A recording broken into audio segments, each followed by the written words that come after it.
Delicious pizza and the best pasta in the world. These are, of course, attributes of Italy, but the country is also famous for one more thing, namely gold, or more precisely, its reserves. Almost 2,500 tons of this precious metal, worth 290 billion euros, means that sunny Italy has the third largest gold reserves in the world. The government of Giorgia Meloni wants to clarify who this fortune belongs to by adding the nation as the owner to the law. In a document from the ruling Brothers of Italy party, we read the following. Italy cannot risk private investors claiming rights to Italian gold reserves. That is why we need a law that clarifies ownership issues. But Italian bankers, and above all European bankers, are sounding the alarm. In their opinion, the decision of the government in Rome violates the European treaty, threatens the independence of the central bank, and weakens the stability of the euro. The European Central Bank has called on the Italian authorities to reconsider the amendment. This nervous reaction comes as no surprise to economists. If other European countries follow in Rome's footsteps, it could spell the end of the euro. The European Central Bank claims the right to control, or at least would like to have control over the central banks of individual countries. So the fact that almost 2,500 tons of gold would slip out of its control is certainly not to its liking. Control over gold reserves is also a prerequisite for creating strong European authorities capable of imposing their will on member states. This is a move towards a superstate in the European Union because, as it turns out, Italian ownership is being called into question. The expansion of European institutions is a fact. The new U.S. national security strategy warns against this.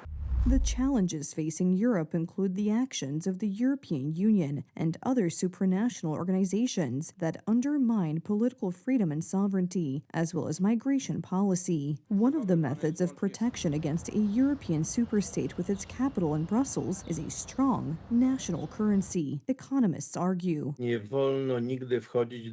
must never join the Eurozone because it will take away our sovereignty, not only in terms of managing or creating monetary policy, but it also poses a threat of simply taking away our capital, our resources.